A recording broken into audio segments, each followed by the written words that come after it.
Okay, so good evening, everyone. Welcome you all to this problem solving session for the NPTEL course Introduction to Airbreathing Propulsion.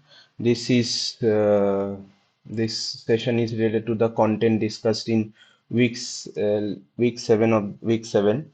So once again to introduce myself, I am Anindo from Indian Institute of Science, Bangalore, and I am a TA for this course who is organizing this live problem solving sessions. Okay.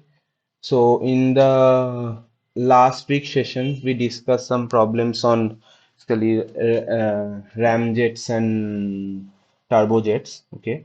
So and in week 7 lectures, all the like the thermodynamic cycle analysis for all possible types of air breathing engines have been completed.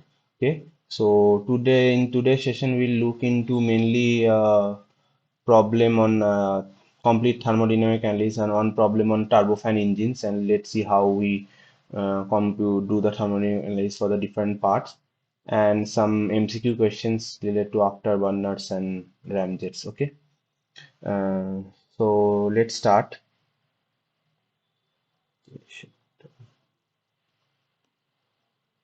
Yeah, okay. So the first question is this MCQ type. So it asks, turbofan engines have dash propulsive efficiency and dash bypass ratio compared to turbojet engines. So with respect to turbojet engines, whether the propulsive efficiency and bypass ratio of turbofan engines higher, lower, or remain same. And does anybody wants to answer? What will be like? What will be the answer for this?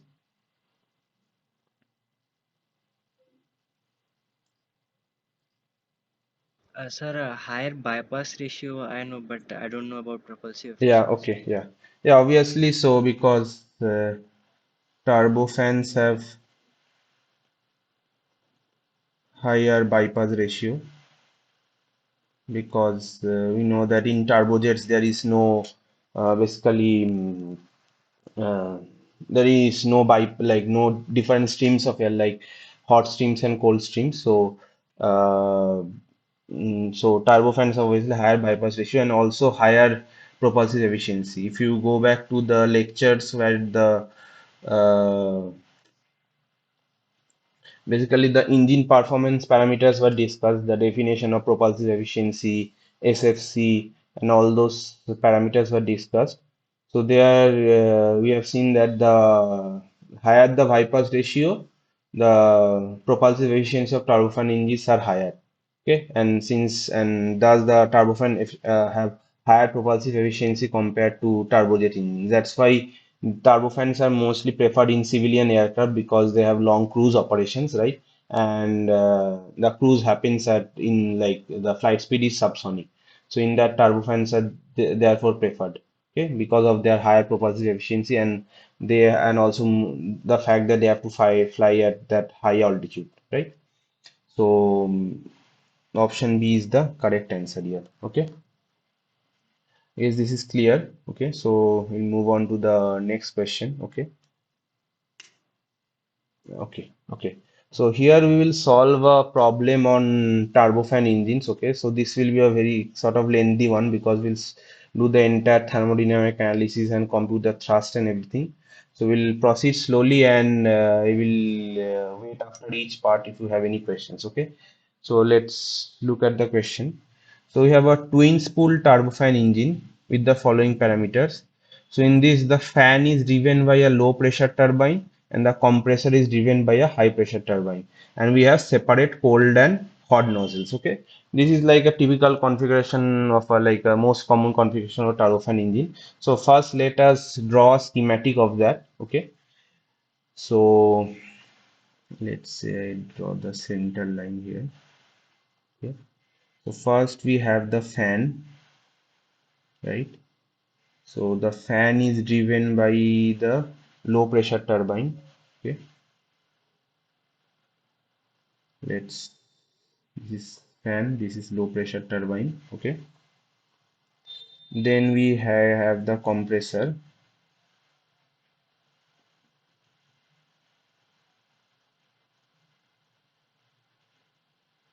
which gets driven by the high pressure turbine. Okay, so these are the basically shafts. So we can see that the fan is linked to low pressure turbine via shaft, and the compressor is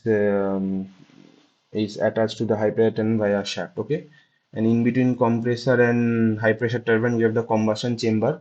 Okay, and then we from fan we there is two streams of different streams goes in. So here this is the main hot stream goes in.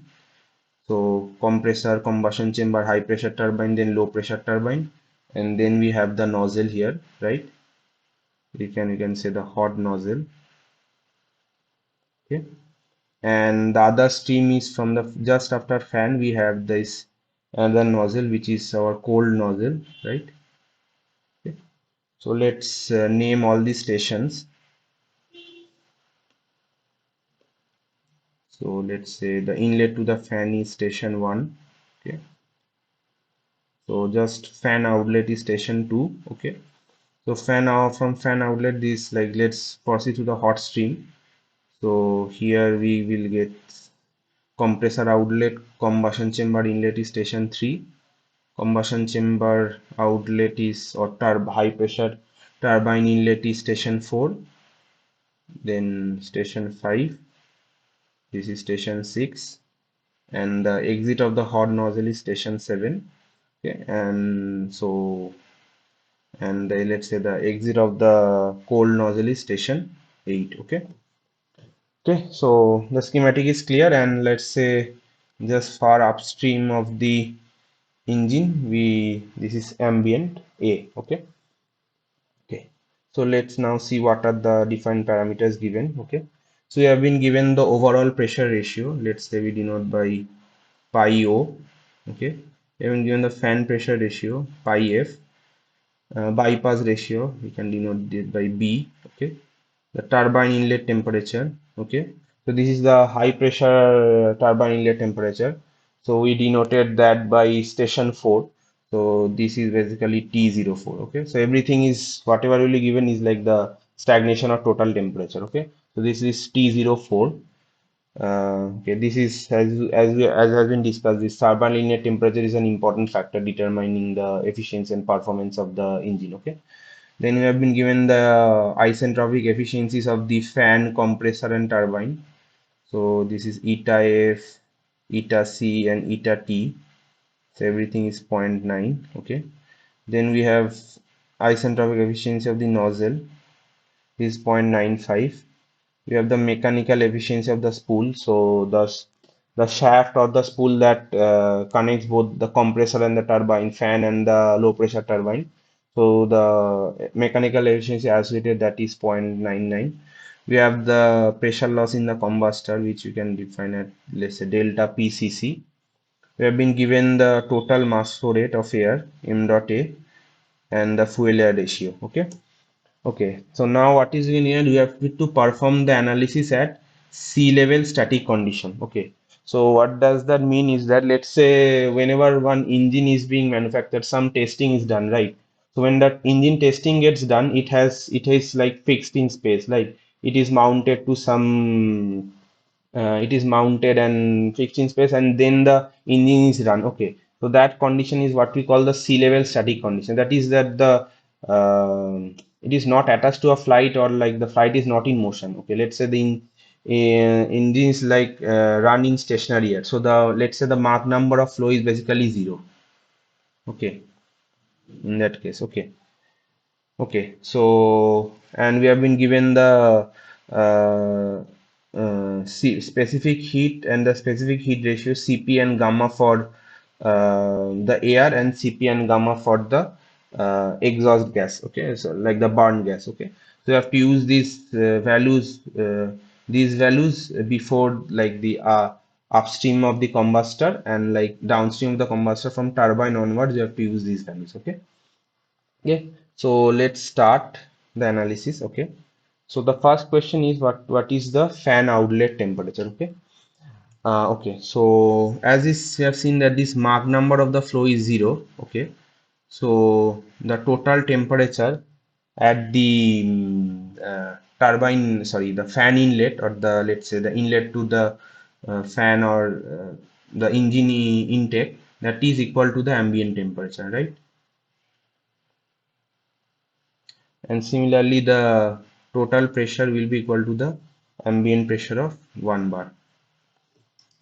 Is this part clear why what the sea level static condition means, and that's why we are, which corresponds to Mach number of 0, and that's why we are total pressure is equal to the static ambient pressure, and total temperature at intake is equal to the static ambient temperature. Okay. Okay, so then we know the fan pressure ratio, right? Then the pressure at fan outlet, that is P02, that will be equal to P01 times the fan pressure ratio, right? Which is 1 into 1.6, you will get 1.6 bar. Okay. Now the temperature. Okay. So we have been given the isentropic efficiency of the fan, right? So for that we can, if you don't, as I have said, if you don't remember the formula, you can start with the definition of fan isentropic efficiency, which is like fan is basically like a compressor only. So for that, isentropic efficiency is defined in this way. The basically defined by the ratio of the isentropic work divided by the actual work, right? So yeah, right. Actual work done. So this, for if we now consider Cp is constant, this gives us this ratio. So from here, basically, if we do like this, T02 prime by T01, I already did this derivation, like I guess on week 5, but let's say I will do this again. Okay.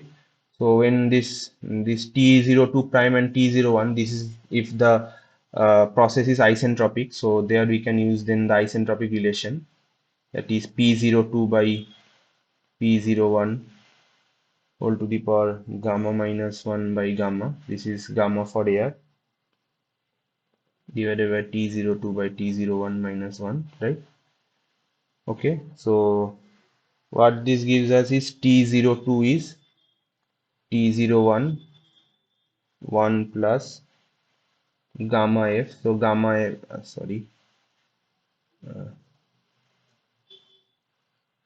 gamma F is your P02 by P01, right? Gamma A minus 1 by gamma A by eta F. Okay, so this is the formula, right? Okay, so if we put in the values here, sorry,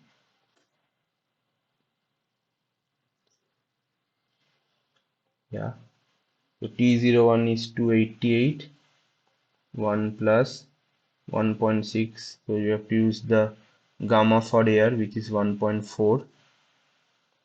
No, fan efficiency is 0.9 isentropic. So if we put in the values, we will get T02 as 344 Kelvin. Okay.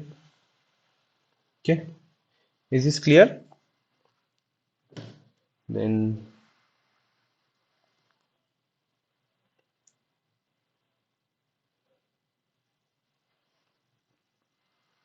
okay. So then let's move on to the next part of the problem. Okay, so you have to find out the thrust produced by the cold nozzle. Okay, so if you remember the part, so you have to focus here. Station 2 and station 8, right?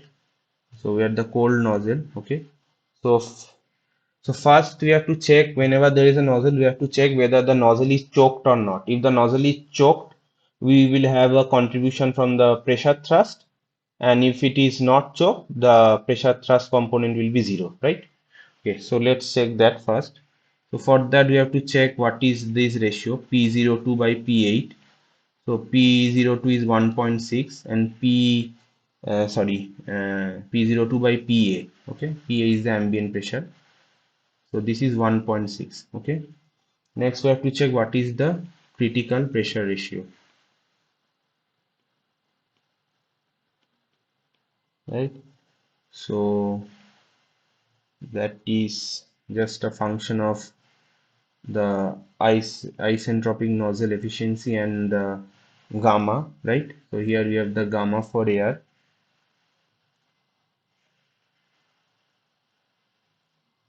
gamma A by gamma minus 1, okay, right? So if you put in, so this is the critical pressure ratio will get as 1.964, okay? So which implies that the P02 by PA is less than our critical pressure ratio, right? So this is nozzle is unchoked. So if the nozzle is unchoked, what we have, the pressure at station 8 will be equals to the ambient pressure equals to 1 bar, right? And correspondingly the pressure thrust contribution will be 0. Is this part clear? Yes.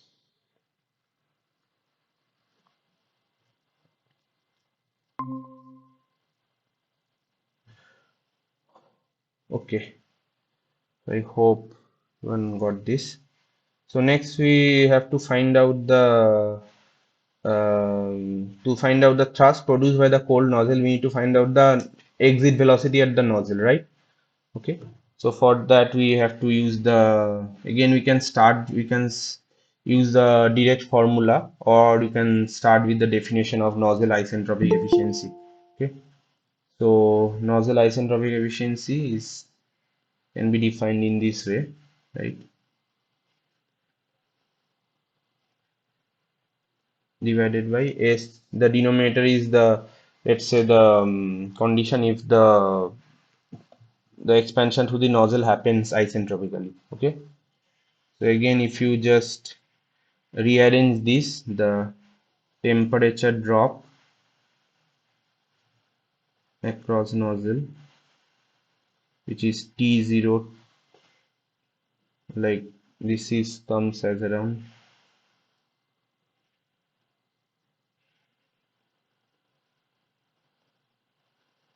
okay. Now this is, here we can use the isentropic relation and put in the pressure P8 by P02 the power gamma A minus 1 by gamma A, okay. Uh, what we know is this P02 by P8, right? Gamma A minus 1 by gamma A, okay. So just in the values, P02 by P8 is 1.6.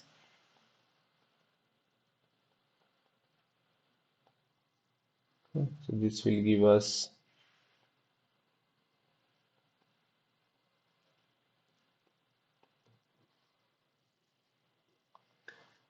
any doubt till this point?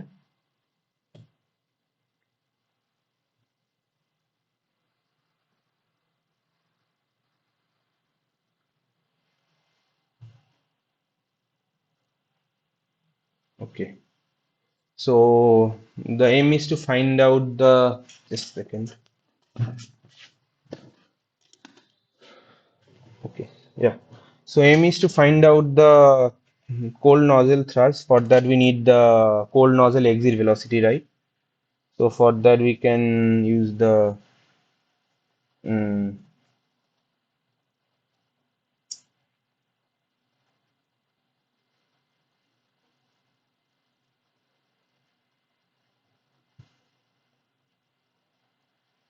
yeah, energy balance across the cold nozzle, right? So CPA into T02 equals to CPA into T8 plus U8 square by 2, right? So V8 square by 2. So cold nozzle exit velocity is 2 CPA times T02 minus T8. Okay. So this will come out as 2 into 1005 times, we computed this difference 39.8721. So cold nozzle exit velocity is 283.095 meter per second. Okay. Okay. Now, what is the mass flow rate through this part of the nozzle, cold flow nozzle? So we have been given the total mass flow rate. Total mass flow rate is given as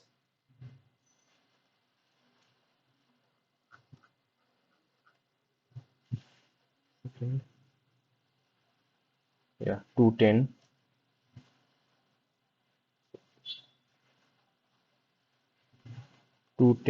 kg per second. So we know the bypass ratio. So the mass flow rate to the cold nozzle will be B times B plus 1 du times m dot A, the total mass flow rate, right? B is the bypass ratio. So this is 5 by 5 plus 1 times 210 equals to 175 kg per second. Okay. Now the cold nozzle thrust will be mass flow rate times U8 just sorry V8 since the flight speed is 0 because because we are evaluating everything at sea level static condition, right? So this is the only thrust that comes in, right? The flight speed is 0. So 175 times 283.095. So let's say we denote cold nozzle thrust by FC. This comes out as 49.54 kilonewton. Okay. Is is everything clear till this point?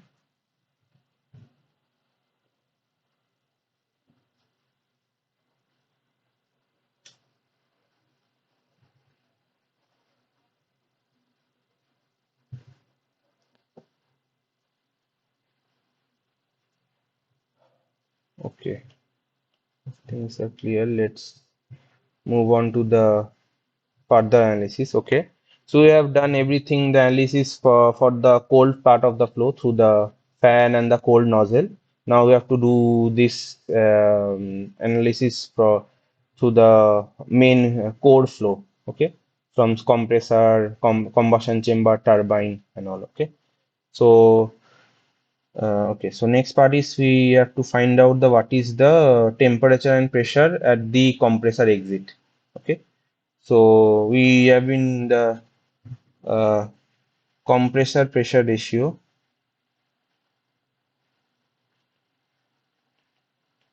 is basically P03 by P02. Okay, we have been given the overall pressure ratio P01 by P03 by P01, and I've been given this is fan pressure ratio. So this has been known as 24 and this is 1.6. So the net compressor pressure ratio, the pressure rise across the compressor is 15. Okay. You can denote this at pi c. Okay. Now to find out the temperature at the temperature at compressor exit. Okay. So this is T03. Similarly, using the similar formula for the isentropic efficiency, similar to the one that we use for fan. Okay, is the formula. Okay, if we put in everything, this is 3341 plus 15 to the power 1.424. Isentropic efficiency of compression is again 0.9. So this we get as 767.40 Kelvin. Okay, this is at total temperature at compressor exit, right? And pressure will be overall times P01, right? So this is 24 bar. Okay.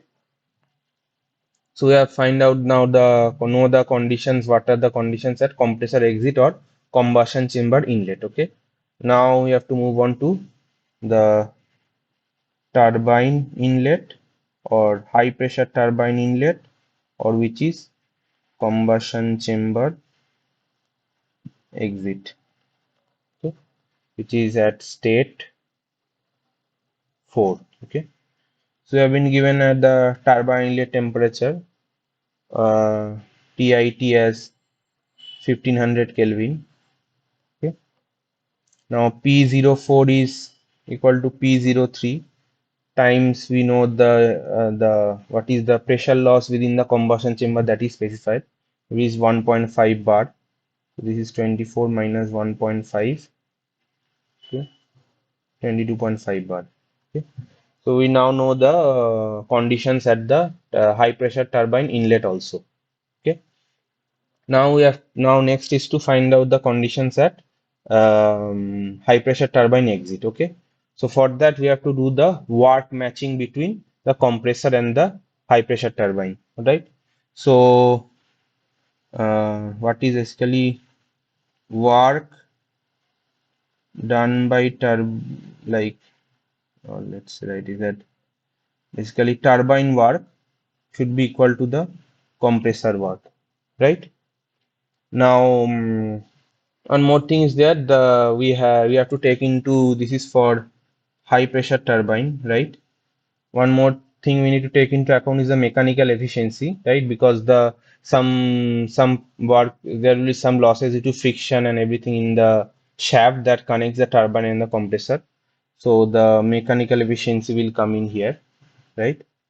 So what is the work done by the compressor? Sorry, work done by the turbine, work output from the turbine. That is, what is the mass flow rate? So let's say this is the m dot h, the mass flow rate through the core. Okay, hot, that is times 1 plus f. That is the net mass flow rate to the turbine, right? Because fuel has been added to the compressor.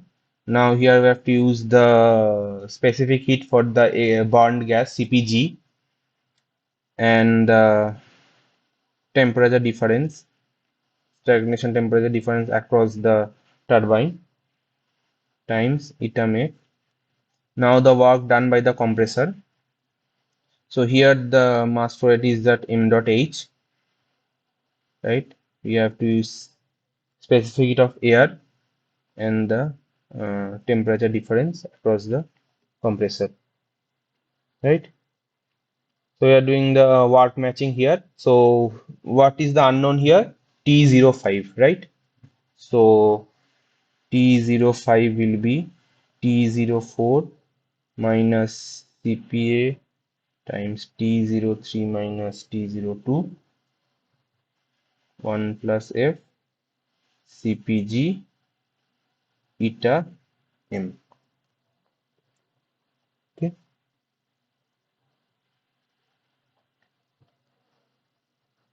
So T04 is 1500, CPA is 1005 joule per kg Kelvin. Put in the values for temperature that we computed.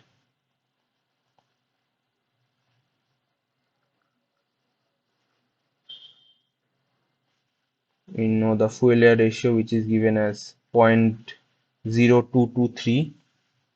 CPG is 1148 joule per kg Kelvin, and mechanical efficiency is 0.99. Okay, so if we solve this, we get 1125 per Kelvin. So this is the uh, turbine,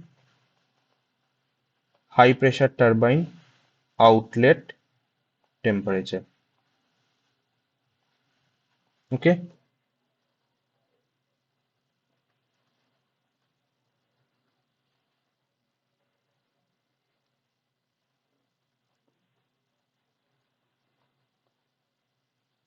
any doubts till now?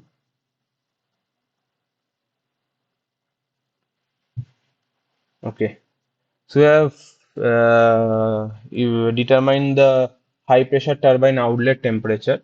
Now let's say what is the, what we know the what is the pressure at the turbine, high pressure turbine outlet, right? So how we do that? Okay, so let's do that. So here we have to use again the uh, definition of turbine efficiency. Turbine efficiency, high pressure turbine efficiency, isentropic efficiency, remember that. So that is T04. Again, I'm just starting from the basic definition so that I'm just showing you that you don't need to remember very complicated formulas all the time, okay? So this is one, we can express this in this ratio,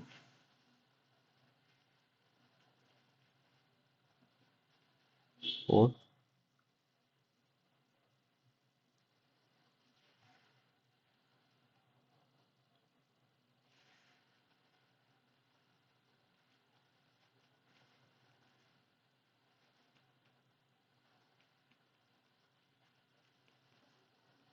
right? Now we can replace this by the isentropic relation. Remember, we have to use the gamma for gas here, right? So then we can get this expression, okay? This is the expression for pressure ratio across a turbine given the temperature ratio and the isentropic efficiency. Okay.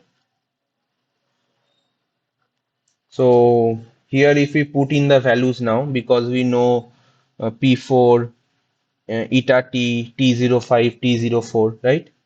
So then we can find out P05, which is pressure at high pressure turbine outlet. Okay.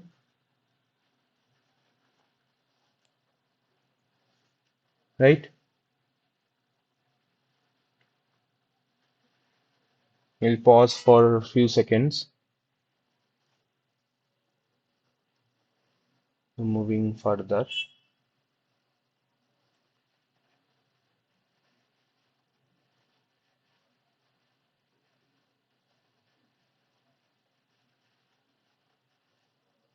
Uh, okay, I guess this is clear. So next part we have to, so we know we have done the analysis till the outlet of the high pressure turbine. Okay, now two more components are remaining, the low pressure turbine and the hot nozzle, right? So next is we have to find out the stagnation condition at the outlet of low pressure turbine, right? So low pressure turbine. Okay, so now we have to do work matching between low pressure turbine and fan, because the fan is, as you have seen, the fan is driven by the low pressure turbine, right? So work done by low pressure turbine, again we have to take into account the mechanical efficiency, that should be equal to the work required by the to drive the fan, right? So what is the work output from the high pressure low pressure turbine? What is the mass flow rate? The mass flow rate to the core times 1 plus F CPG, the temperature drop across the low pressure turbine T05 minus T06 times mechanical efficiency, work done by the fan. Now remember, through the fan the total mass flow rate goes to in, right? So we have the mass flow rate, net mass flow rate through the combustion chamber or the core of the engine plus the mass flow rate through the cold nozzle, right? The bypass air, right? Time, CPA, and the temperature difference. This is the work required to drive the fan, right? Okay. So here, what will be the, let's see there. So if we now divide both side by m dot h into 1 plus f. So this is m dot h by 1, this is 1. M dot c by m dot h, that is the bypass ratio, right? Okay. So we'll get 1 plus v cpa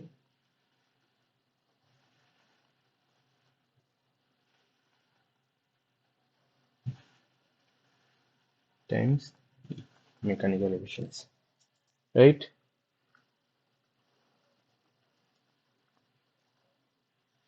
Any doubt?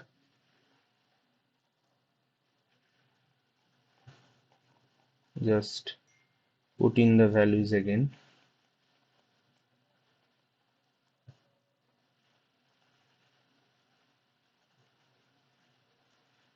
1 plus 0.02231148 times 0.99.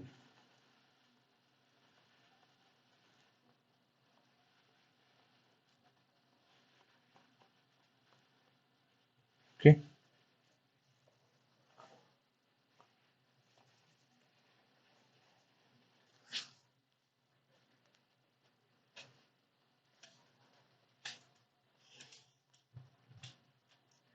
Is clear to everyone? If someone can respond, whether they're listening or Yes, sir. okay. Thank you. Okay. So we have now found out the stack temp. This is temperature at low pressure turbine outlet, right? Now to find out the pressure at low pressure turbine outlet, we can use the similar formula, the formula that we use for second. Um, the similar formula for pressure ratio that we use for the high pressure turbine. So P06 by P05 equals to just is what we used for there, right? So 1 minus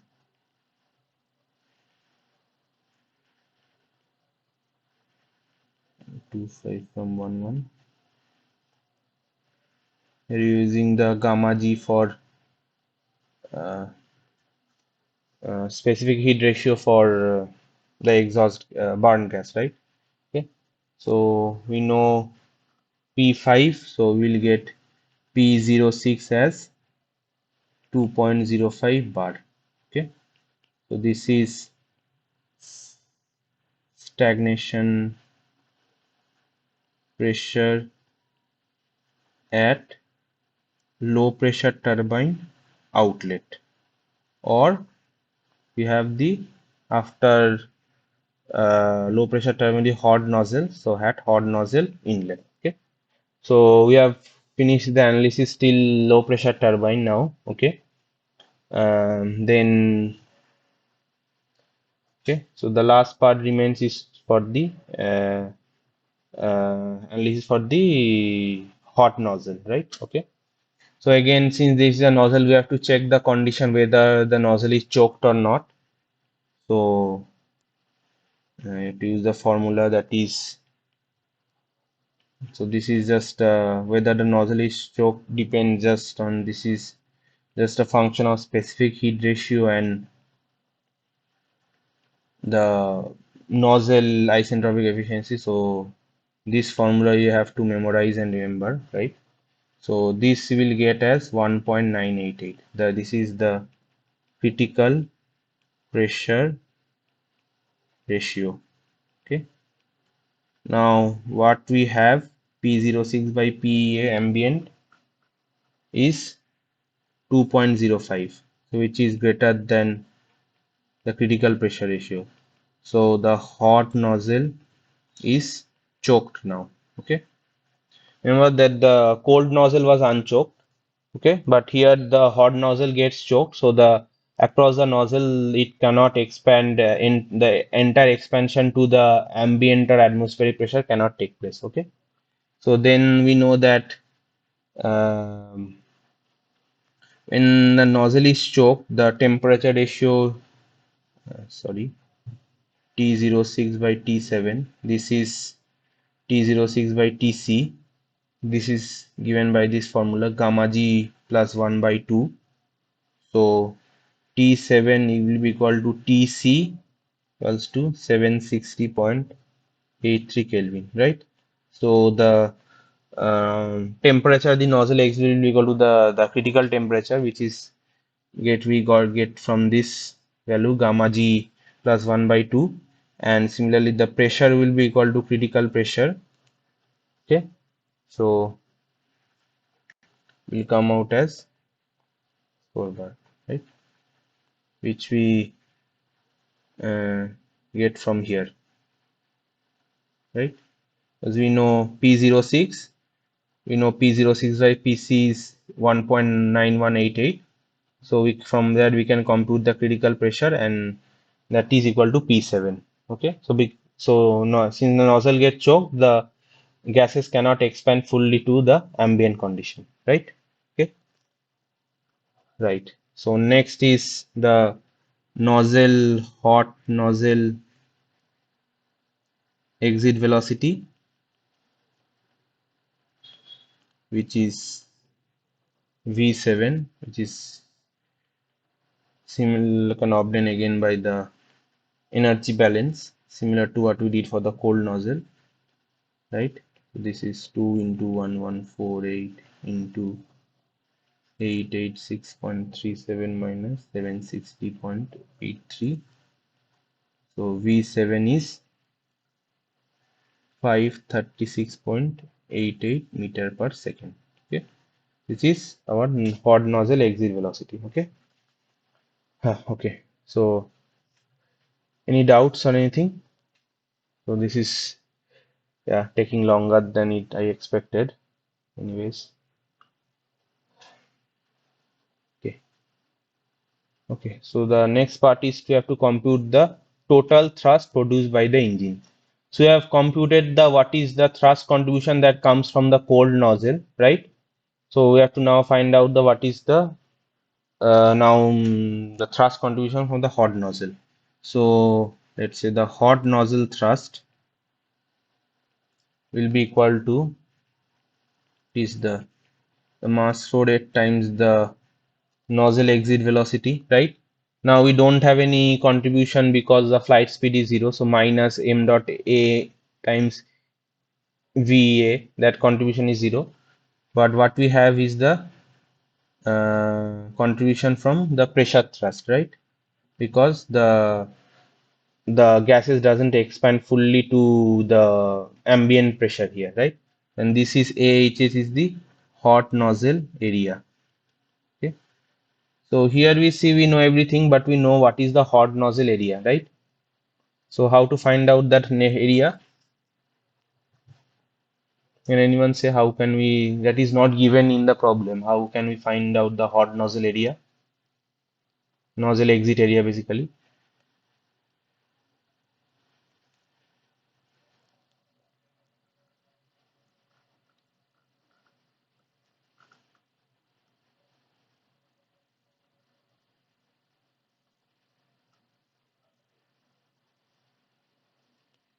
Okay, so we can do that by the mass balance. So we know what is the mass flow rate, right? That is m dot h times 1 plus f. This is the mass flow rate going out through the hot nozzle, right? So time this should be equal to rho 7 times hot nozzle area times V7, right? So sorry. So rho 7 is P7 by RT7 from the ideal gas law, right? This is 1.0684 into 10 to the power 5. Sorry, R is 287 and temperature is 760.83. So rho 7 is 0.4893 kg per meter cube. Okay, so now we know everything. So this is okay. M dot H is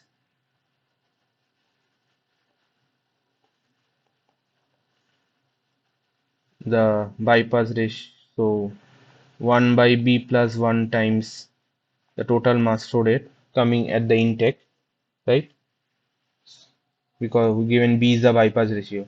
So if B plus, so we know that if the total mass flow rate is B plus 1, B amount goes to the cold nozzle and the rest of the 1 kg per second will go to the uh, hot nozzle and the main core, right? So M dot H is basically 35 kg per second. Okay, so put in everything, we'll get the hot nozzle area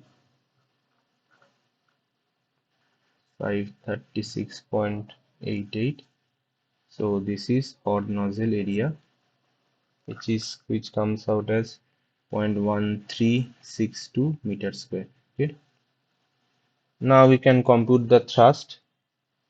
Okay. So the hot nozzle thrust is, again I will write the expression once.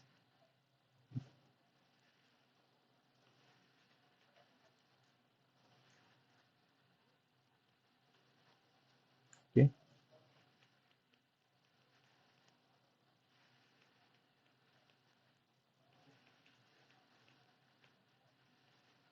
The value is here.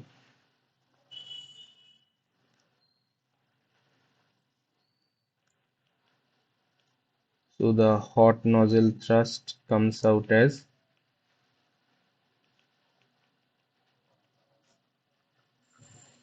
20.14 kilonewton. Okay. And the total thrust will be cold nozzle thrust plus hot nozzle thrust. So cold nozzle thrust was 49.54 and cold 21.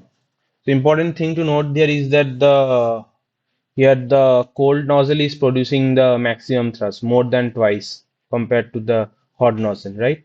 That's why like the higher the bypass ratio, so we will get generally get the higher thrust because the will get much more contribution from the generally the cold nozzle, okay, the bypass flow.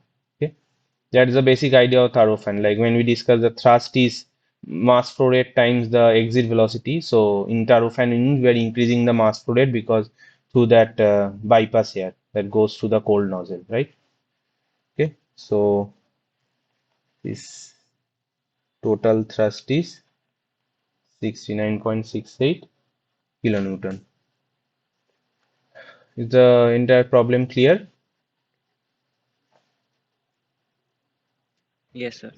Okay, thank you. Okay, so this was as a lengthy one, but I wanted to do this to explain everything, all the steps to take keep in mind and go through the for the turbofan engine analysis. Okay. Okay, I think the last part is the SFC. This is straightforward. So we have to find out the fuel mass flow rate, which is F times m dot h 0.0223. This is 35 at 0.7805 kg per second. Let's say we convert it to kg per hour.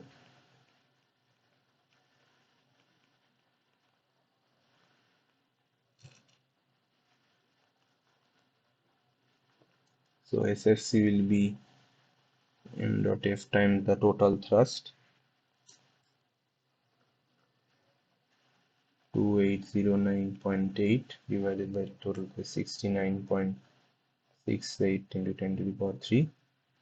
It's come out approximately 0.04 kg per hour Newton. Okay, the SFC. Okay, okay. So we are done with this part, this problem also. I hope all the steps are clear. Okay.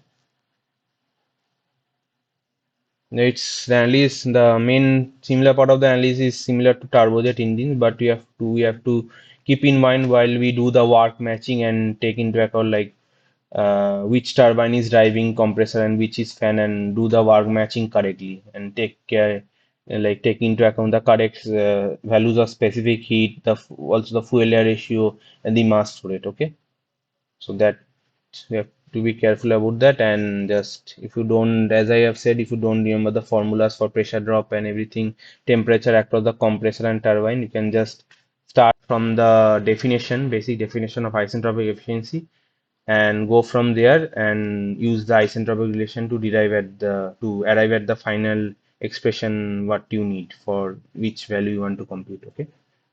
Okay. Okay, so again we are back to one more MCQ question.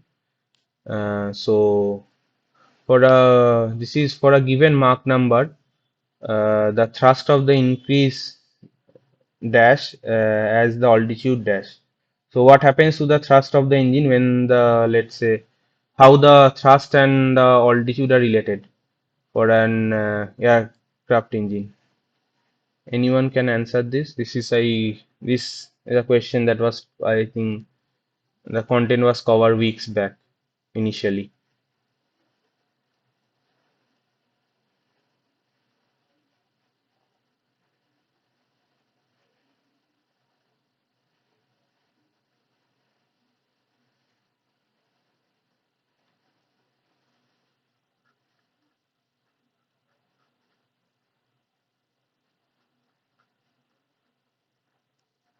Anyone?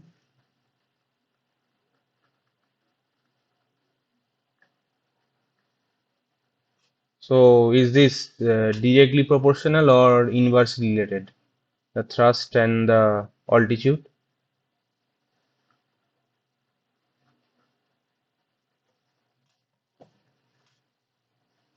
Okay.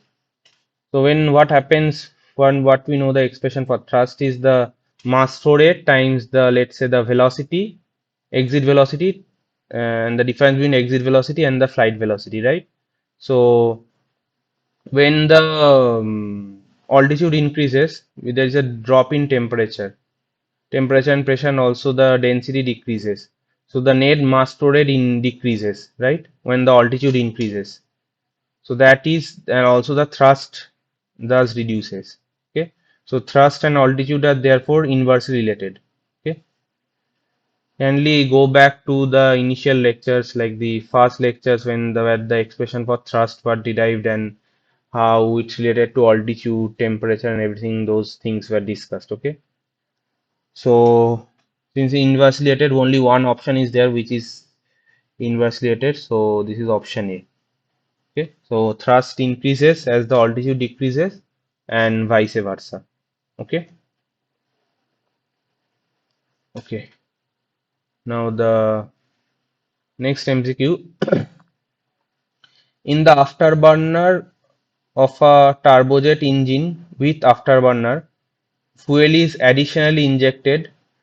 The options are twice in the combustor, before the nozzle, in the intake, and in the turbine. So which is the correct answer here? I think, sir, option B. Yes, before the nozzle. Okay, right. So in the after the turbine, and so between the turbine and the nozzle, there we have this afterburner, right? So where the additional fuel gets injected. So what is the basically, okay, so we have few more minutes. So what is basically afterburner does? What is the main purpose of the afterburner? Can anyone answer? Sir, it produces more thrust while takeoff. Yeah, take off, and like, yeah, that is one thing. And like, let's say on in sometimes in military applications, it's like to provide a boost in thrust for instant acceleration, because it's more so in generally afterburner is kept inoperative because operating the afterburner increases the fuel consumption and the SFC, but therefore afterburners are generally use for short burst of time, okay? Because and then that can basic idea is the uh, when we are injecting more fuel and ensuring more combustion happening, so we are adding more energy to the gas, right? And that is like when it expands to a nozzle, we get a higher exhaust velocity. That is the principle by which the afterburners increase the thrust, right? Okay. And yeah, and the turbofan does in the opposite way, because in turbofan the we are increasing the mass flow rate to increase the thrust. Okay. Okay, so I guess this is clear. So I have one more question on ramjets. So this is pretty straightforward. So okay, we can wrap it up quickly. Okay, so let's do this. So we have a ramjet engine flying at a Mach number of 2.88 and a height given, and we have been given the mass inflow mass flow rate of air. And additionally, we have the ambient pressure and temperature. TA is 258.4 Kelvin and PA is 57.1 kilopascal. Okay, and when given the fuel heating values, nozzle inlet temperature, CP, gamma, and R. Okay, so just let me quickly draw the schematic of the ramjet. Okay, so ramjets are employed in supersonic operations. So generally, the nozzle that is kept is it is the convergent divergent nozzle. Okay, so 1 to 2 is the diffuser or intake. Then 2 between 2 to 3 is fuel is injected.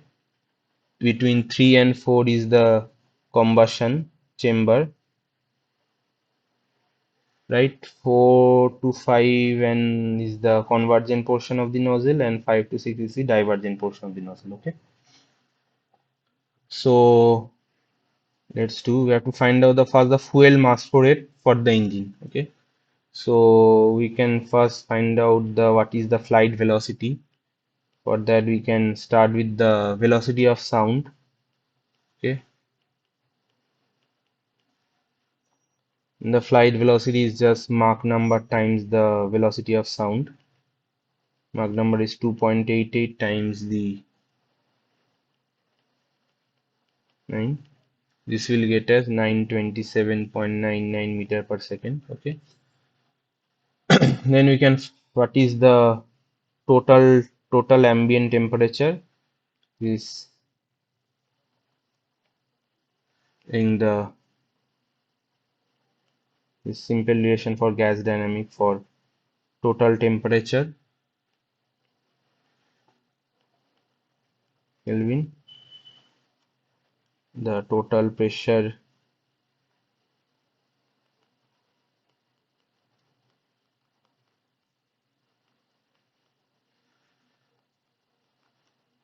right? These are simple straightforward calculations as we do sorry, for the total temperature and total pressure of the gas entering the engine given the flight Mach number and ambient conditions, right? Okay, so we have to find out the fuel mass flow rate. So to go to the burner and the energy balance. Okay, let's do it in the next page.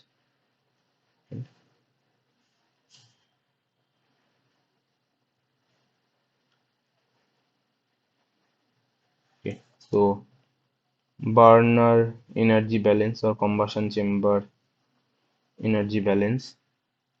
This is this is T02 is the stagnation temperature upstream of the fuel injection. This is the mass flow rate of fuel times the heating value, and this is T04 is the temperature at the exit of the combustion chamber, right? So if we divide again by m dot a, we'll get m dot f by m dot a is f, the fuel air ratio, right?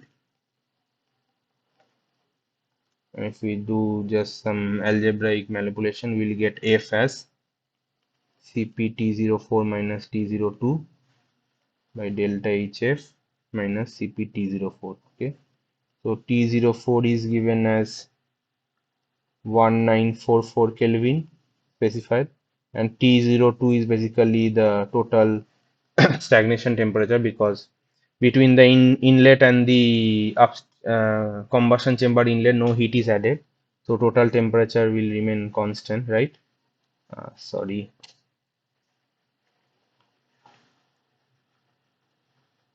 this is 6, we computed 687.054. From there we'll get fuel air ratio as 0.0283, and the mass of fuel will be m dot a times f, which is 1.0927 kg per second. Okay, okay, we hope this is clear to everyone. Okay, okay, so next part is the to compute the thrust. Okay, so here we know, as in ramjet there is no rotating parts, right? There is no compressor or turbine, because the compression is achieved by the ram effect, the intake shock system, and the inlet diffuser, right? So just so whatever the burn gas that exits the um, combustion chamber goes through the nozzle, right? So the nozzle,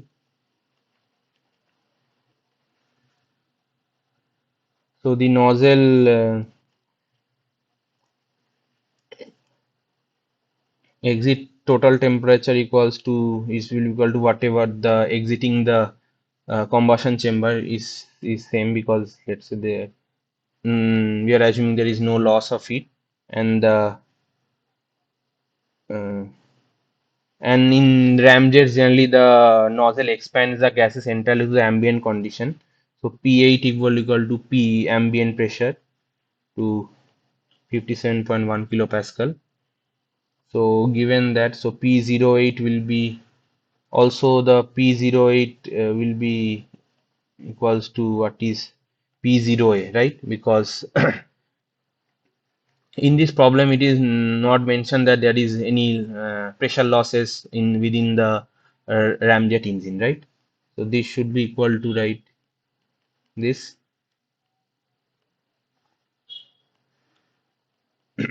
right? Okay, so here this, here P08 is equal to P0A, and P8 is also equal to PA, right? So that is the Mach number at flow exit will be equal to MA, the flight Mach number. Remember when the basic equation for ramjets were derived, it was seen that if there are no losses, and if all the processes are ideal, and the gamma and R remain constant throughout, this is what we get. The Mach number at flow exit equal to the Mach number at nozzle exit equal to the flight Mach number, right? Which is equal to 2.88. Okay, so here in this problem we are getting the same thing, because here we are assuming that gamma is constant. In reality what happens is, this gamma should be equal, this should not be equal to the gamma of here, right? Because to use the different value, but for this problem, once that is used, this boils down to that the flight Mach number equal to the nozzle exit Mach number, right? So from there we can compute the temperature now. Remember that the pressure, total temperature, total pressure and the static pressure is similar to the ambient condition, but not the temperature, right? So that's why the, even if the Mach number is same, the nozzle exit velocity will be different. Okay, so T8 will get as 731.135 Kelvin. Okay,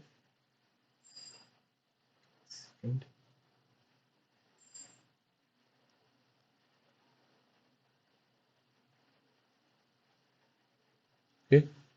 Thus the exit velocity U8 will be Mach number times m8 times gamma r T8, right? We know the Mach exit Mach number and the temperature. From there we can get U weight as 1561 meter per second. Now the thrust is straightforward. This is m dot a 1 plus f u8 minus m dot a u a, right? We do that, we will get approximately 25 kilonewton. Okay, is this clear? Any doubts on during the problems or any assignment or anything?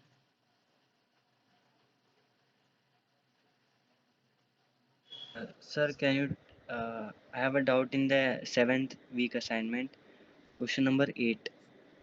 Just second, let me open that.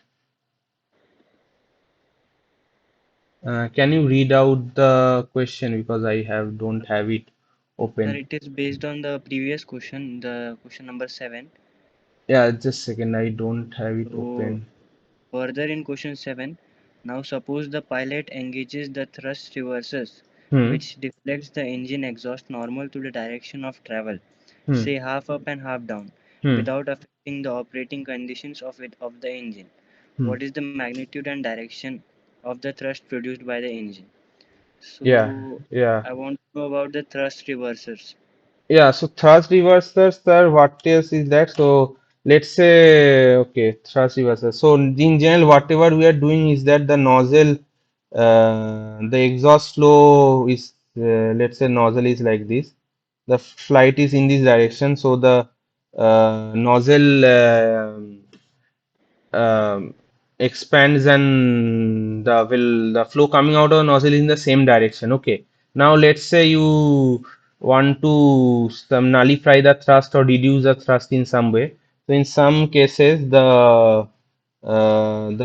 this nozzle can change direction. Okay. Let's say now the exit flow velocity is in this direction.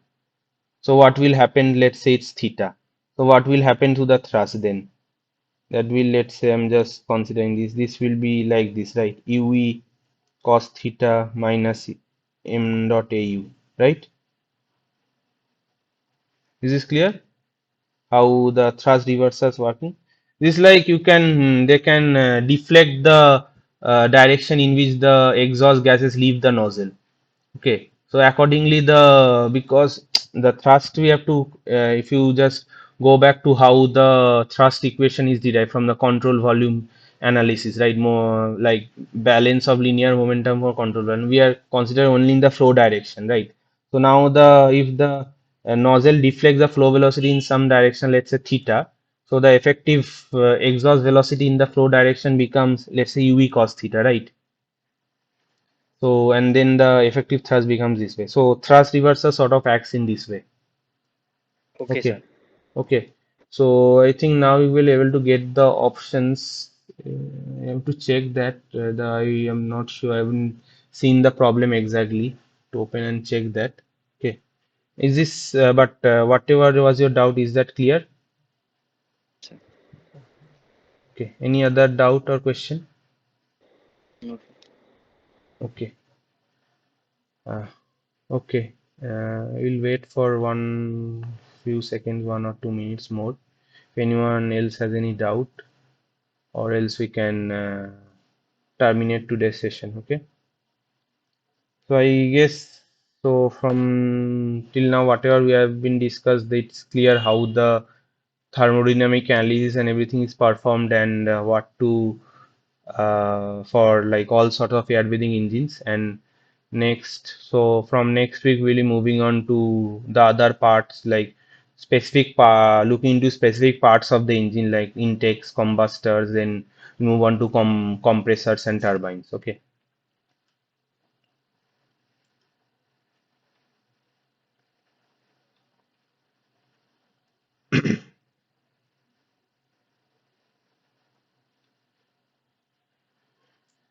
Okay, so I guess there are no further questions, so I will terminate today's session. Thank you all for attending and see you all next week on Sunday then. Uh, Good night and bye. Have a good week. Bye.